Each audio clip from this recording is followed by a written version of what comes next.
ഈ ADGP RSS കൂടിക്കാഴ്ച ആ കൂടിക്കാഴ്ച അറിഞ്ഞിട്ടും അതിന്മേൽ നടപടിയെടുക്കാതെ കൂടുതൽ ചുമതലകൾ ADGPക്ക് നൽകുന്നു, കൂടുതൽ ദൗത്യങ്ങൾ അദ്ദേഹത്തെ ഏൽപ്പിക്കുന്നു.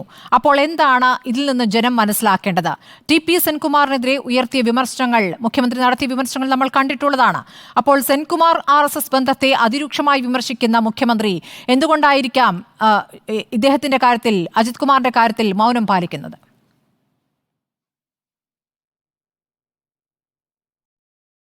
അല്ല, നമ്മളുടെ ചർച്ചകളുടെ പൊതുസ്വഭാവം ഹൈപ്പോത്തറ്റിക്കൽ അസംഷൻസ് തന്നെയാണ്. ഈ കാര്യത്തിലും നമുക്ക് അത് തന്നെ നിർവഹിക്കാനായിട്ട് കഴിയുള്ളൂ. മുഖ്യമന്ത്രി പിണറായി വിജയൻ മുൻപ് സെൻകുമാർ എന്ന് പറയുന്ന പോലീസ് ഉദ്യോഗസ്ഥനെ കുറിച്ച് അദ്ദേഹം നടത്തിയ നിരീക്ഷണം ശരിയായിരുന്നു. അദ്ദേഹം RSS ബന്ധമുള്ള ഒരു പോലീസ് ഉദ്യോഗസ്ഥനാണ് എന്നത് അദ്ദേഹം പോലീസ് ഉദ്യോഗസ്ഥരിൽ നിന്ന് പുറത്തുപോയ സമയത്ത് കേരളം തിരിച്ചറിഞ്ഞ അദ്ദേഹം RSSകാരനായി മാറി. ഇപ്പോൾ അജിത് കുമാർ RSSുമായിട്ട് ബന്ധപ്പെടുന്ന സമയത്ത് RSSന്റെ അജണ്ടകൾ നടപ്പിലാക്കപ്പെടുന്നു എന്ന് മാത്രമേ ഉള്ളൂ. പിണറായി വിജയന്റെ പഴയ സ്വഭാവം അദ്ദേഹത്തിനുണ്ടെങ്കിൽ തീർച്ചയായിട്ടും അദ്ദേഹത്തിന്റെ ഇന്റലിജൻസ് റിപ്പോർട്ട് കിട്ടിയ സമയത്ത് തന്നെ ഇദ്ദേഹത്തെ ഫോളോ ചെയ്യേണ്ടത് ആവശ്യമായിരുന്നു. അങ്ങനെ ഫോളോ ചെയ്തിരുന്നെങ്കിൽ അദ്ദേഹത്തിന് RSS ക്യാരക്ടർ ഉണ്ടോ എന്നുള്ള കാര്യം തിരിച്ചറിയാനും അദ്ദേഹത്തിനെതിരെ നടപടിയെടുക്കാനും കഴിയേണ്ടതാണ്. കാരണം ഇതൊരു പൊളിറ്റിക്കൽ പൊസിഷനാണ്.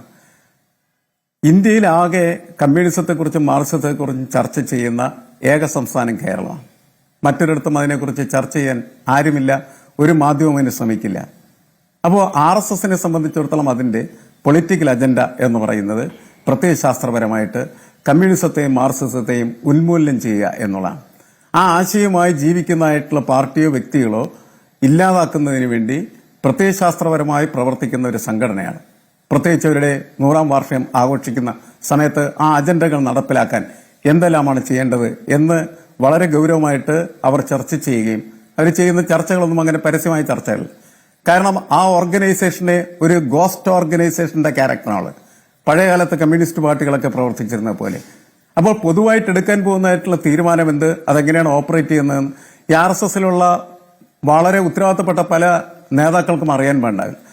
അതുകൊണ്ടാണ് ഈ കൂടിക്കാഴ്ചയെക്കുറിച്ചുള്ള ആദ്യത്തെ ചർച്ച വന്ന സമയത്ത് RSSന്റെ നമ്മളുടെ കേരളത്തിലുള്ള ചില നേതാക്കൾ അതിനെ നിഷേധിച്ചതിന്റെ അടിസ്ഥാനമായിരുന്നു. കാരണം അവരൊക്കെ അറിയില്ല, അതുകൊണ്ട് അവർ നിഷേധിക്കുന്നു എന്നുള്ളതാണ്. അപ്പൊ അത്ര രഹസ്യമായിട്ട് ഗോസ്റ്റ് ഓർഗനൈസേഷന്റെ സമ്പൂർണ്ണമായിട്ടുള്ള ക്യാരക്ടറിസ്റ്റിക്സ് കൂടി അവർ പ്രവർത്തിക്കുകയാണ് ചെയ്യുന്നത്. കേരളത്തിലെ പോലീസിൽ മാത്രമല്ല, ഇന്ത്യയിലെ എല്ലാ പോലീസ് സംവിധാനത്തിലും അവർ അവരുടേതായിട്ടുള്ള പ്രത്യേകമായ സംവിധാനങ്ങൾ സൃഷ്ടിച്ചിട്ടുണ്ട്. ഇന്ത്യൻ പട്ടാളത്തിൽ അവരെത്ര ശക്തമായിട്ടുള്ള രീതിയിലാണ് നുഴഞ്ഞു കയറിയിട്ടുള്ളത്.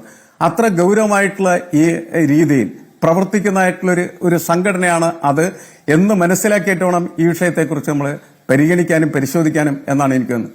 അതുകൊണ്ട് RSS അതിന്റെ അജണ്ടകൾ നടപ്പിലാക്കുകയാണ് ചെയ്യുന്നത്.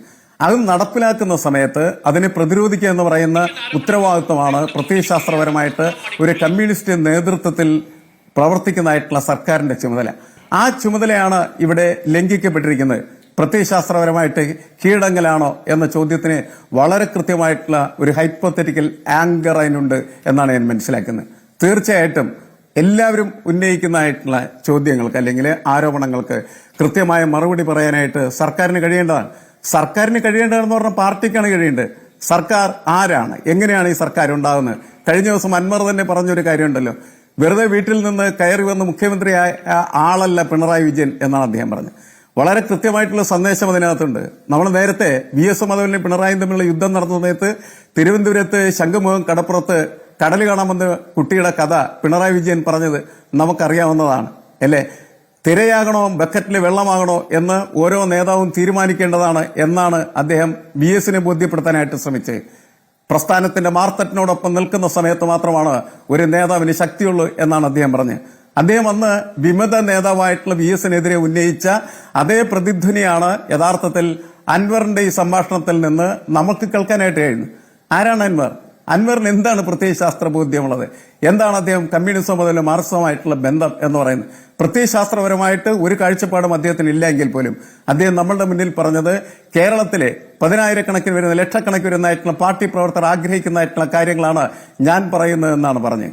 ഈ ഗവൺമെന്റ് ഇവിടെ നിലനിൽക്കണമെന്ന് ആഗ്രഹിക്കുന്നതായിട്ടുള്ള ആളുകളുടെ ആഗ്രഹ സാക്ഷാത്കരണത്തിന്റെ ഭാഗമാണ് എന്റെ പ്രസ്താവന എന്നാണ് പറയുന്നത്. അങ്ങനെയൊക്കെ നമ്മൾ കേൾക്കുന്ന സമയത്ത് നമ്മളുടെ നേരത്തെ പറഞ്ഞ ഈ ഹൈപ്പോത്തറ്റിക്കൽ ആയിട്ടുള്ള നമ്മളുടെ ചിന്തകൾ നമ്മൾ അങ്ങനെ ആ രീതിയിലേക്ക് കാര്യങ്ങൾ കൊണ്ടുപോകാൻ തയ്യാറാവുന്നതിന്റെ അടിസ്ഥാനം എന്തുകൊണ്ട് അത് വിശദീകരിക്കേണ്ട മുഖ്യമന്ത്രിയാണ്. മുഖ്യമന്ത്രി വിശദീകരിക്കണം.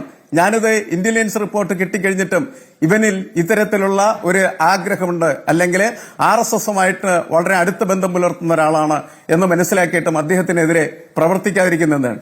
ഏത് കമ്മ്യൂണിസ്റ്റ് സർക്കാരിന്റെ കാലത്താണ് RSSന്റെ കാര്യവാഹകവുമായിട്ടോ അല്ലെങ്കിൽ മറ്റ് പ്രമുഖരായിട്ടുള്ള നേതാക്കളുമായിട്ട് സംസാരിക്കുകയും ബന്ധം പുലർത്തുകയും ചെയ്യുന്നതായിട്ടുള്ള വ്യക്തികളെ പാർട്ടിയുടെ ഉത്തരവാദിത്വം നിർവഹിക്കുന്നതിന് വേണ്ടിയിട്ട് യഥാർത്ഥത്തിൽ സ്ഥാപിച്ചിട്ടുള്ളത്? എക്കാലത്തും ഉണ്ടായിട്ടുണ്ട്? ഒരിക്കലും ഉണ്ടായിട്ടില്ല. പാർട്ടിയുടെ ആദ്യകാലത്ത് ഭരണത്തിൽ വരുന്ന സമയത്ത് പാർട്ടിക്കെതിരായിട്ടുള്ള പ്രധാനപ്പെട്ട ആരോപണം എന്ന് പറയുന്നത് ഇത് സെൽ ഭരണമാണ് എന്നാണ് പറഞ്ഞിരിക്കുന്നത്. കമ്മ്യൂണിസ്റ്റ് പാർട്ടിയുടെ ഓരോ സെല്ലുകളും ഓരോ യൂണിറ്റുകളും തീരുമാനിക്കുന്നതനുസരിച്ച് കാര്യങ്ങൾ നടക്കുന്നതായിട്ടുള്ള ഒരു രാജ്യമാണ്, ഒരു പ്രദേശമാണ് കേരളം എന്നാണ് വലിയ തരത്തിൽ പ്രതിപക്ഷം ആരോപിച്ചിരുന്നത്. അങ്ങനെ പ്രവർത്തിച്ചുകൊണ്ടിരുന്നതായിട്ടുള്ള പാർട്ടിക്കകത്ത് എങ്ങനെയാണ് RSSന്റെ അജണ്ടകൾ നടപ്പിലാക്കാൻ കഴിയുന്നത് എന്നത് കേരളം ഇന്ന് ഉന്നയിക്കുന്ന പ്രധാനപ്പെട്ട രാഷ്ട്രീയ ചോദ്യമാണ്. RSS അങ്ങനെയാണ് ചെയ്യുന്നത്, അതിൽ ആർക്കും തർക്കമില്ല എന്നാണ് ഞാൻ വിചാരിക്കുന്നത്. കാരണം RSSന്റെ ചുമതല ഏതാണ്? മുഖ്യമന്ത്രിയെ സംബന്ധിച്ച് അതിൽ നിസ്സഹായതയാണോ അതോ സർക്കാരിന് ആവശ്യമായ അല്ലെങ്കിൽ മുഖ്യമന്ത്രിക്ക് ആവശ്യമായ കാര്യങ്ങൾ അപ്പുറത്ത് നടപ്പാക്കി കിട്ടുന്നു എന്നുള്ളത് കൊണ്ടാണോ ഇതിലെ നിശബ്ദത? എന്താണ് താങ്കളുടെ മനസ്സിലാക്കൽ? അത് തീർച്ചയായിട്ടും നമ്മളുടെ ഒരു അസംഷൻ അദ്ദേഹത്തിന് അക്കാര്യത്തിൽ നിസ്സഹായതയേക്കാൾ കൂടുതലായിട്ട് അദ്ദേഹത്തിന്റെ പല കാര്യങ്ങളും നടപ്പിലാക്കുന്നതിന് വേണ്ടി ഉള്ള അദ്ദേഹത്തിന്റെ പരിശ്രമങ്ങളുടെ ഭാഗമാണ് എന്ന് കരുതാവുന്ന ഒരുപാട് കാരണങ്ങൾ, ഒരുപാട് പ്രശ്നങ്ങൾ നമ്മുടെ മുന്നിൽ യഥാർത്ഥത്തിൽ നിൽക്കുന്നുണ്ട് എന്നുള്ളത് യാഥാർത്ഥ്യമാണ്. ഇതൊക്കെ ഈ പുകമറയുടെ തിരശ്ശീല അഴിച്ചു മാറ്റേണ്ടതാരാണ്? ശരി, മുഖ്യമന്ത്രിയാണ്.